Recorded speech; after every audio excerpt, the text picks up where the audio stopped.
Pirkei Avot, chapitre 3, Mishnah 3. Alors, Shavuot Tov à tous, on sort de Shabbat, comme vous le savez, à Shabbat, on mange considérablement. On a 3 repas du Shabbat, on a même le 4e repas du Shabbat, c'est Ouda Revit, mais la Malka, qui est d'une importance et d'une ségoula particulière. Il faut prendre l'habitude de le faire pour ceux qui n'ont pas encore l'habitude de le faire. En tout cas, je ne vous apprends pas que chez nous, on a l'habitude de manger régulièrement. Il y a toujours des occasions, des séoudot, etc. Et la Mishnah ici nous dit la chose suivante. Rabbi Shimon Omer, Rabbi Shimon dit, Shlosha she'achlu al shulchan echad, 3 personnes qui ont mangé sur une table.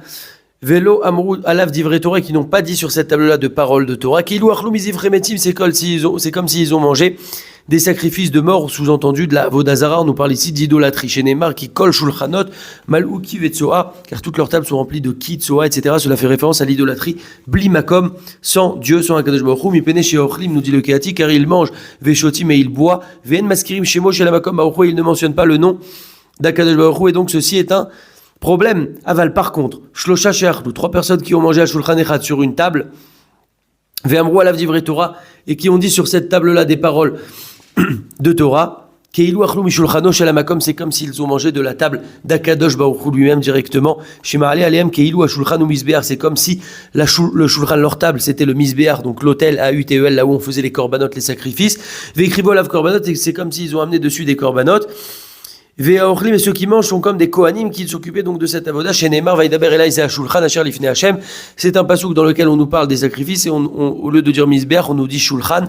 Et de là, on apprend que de nos jours, comme on n'a pas le Bet Hamikdash et on attend le futur Bet Hamikdash Bezrat Hashem, en attendant, ce qui remplace les korbanot, les sacrifices, c'est notre table, notre Shulchan, à condition de manger comme il faut. Voici donc l'importance de la table chez nous. Manger comme il faut, c'est faire les brachot avant, après manger comme il faut, etc.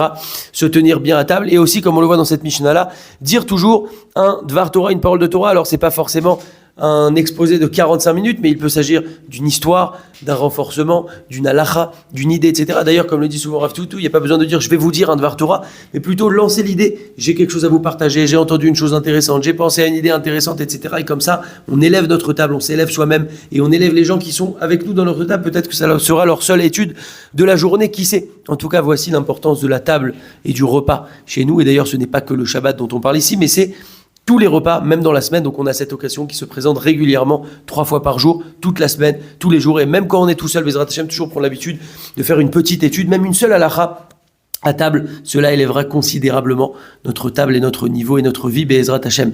N'hésitez pas à partager cette vidéo. Pour ceux qui souhaitent rejoindre le groupe pour la recevoir régulièrement, rejoignez le groupe. Chazak, Shavuot Tov.